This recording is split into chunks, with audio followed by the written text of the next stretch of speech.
ஒரு பால் இங்கே வச்சிருவோம், இந்த ஒரு பால் எடுத்து இங்கே வச்சிருவோம். இப்போ டைம் என்ன? ஓகே, 1 o'clock ஆகும்.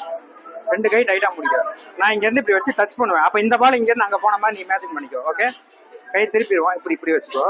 இங்கே எத்தனை பால் இருக்கு, இங்கே எத்தனை பால் இருக்கு? நீ 1லேருந்து 20 அதை பெரிய நம்பர் அனுப்பிச்சிக்கோ. நான் இங்கேருந்து இப்போ டச் பண்ணதும் இது அங்கேருந்து போகும். 1லேருந்து 20 அதை பெரிய நம்பர் அனுப்பிச்சிக்கோ. நினச்சி தானே இருக்கா? கை பின்னாடி வச்சுக்கோ. கை பின்னாடி வச்சுக்கோ.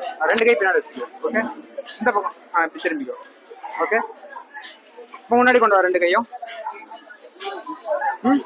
2 கை தொடணும். இந்த ஒரு பால் எடுத்து இங்கே வச்சு தூக்கி போட்டா உன் காலிலேருந்து வெளியே வரும். அந்த பாலை கூட இந்த பால் எடுத்து இங்கே வச்சதுக்கப்புறம் தூக்கி போட்டா இவன் காலிலேருந்து வெளியே வரும். இரு அப்படியே இப்போ டைம் என்னன்னு பாரு. இப்போ டைம் என்னன்னு பாரு. வாட்ச் எங்கடா போச்சு? எங்க போச்சு வாட்ச்? போட்டிருந்தல எங்க வாட்ச்? இந்த வாட்சா?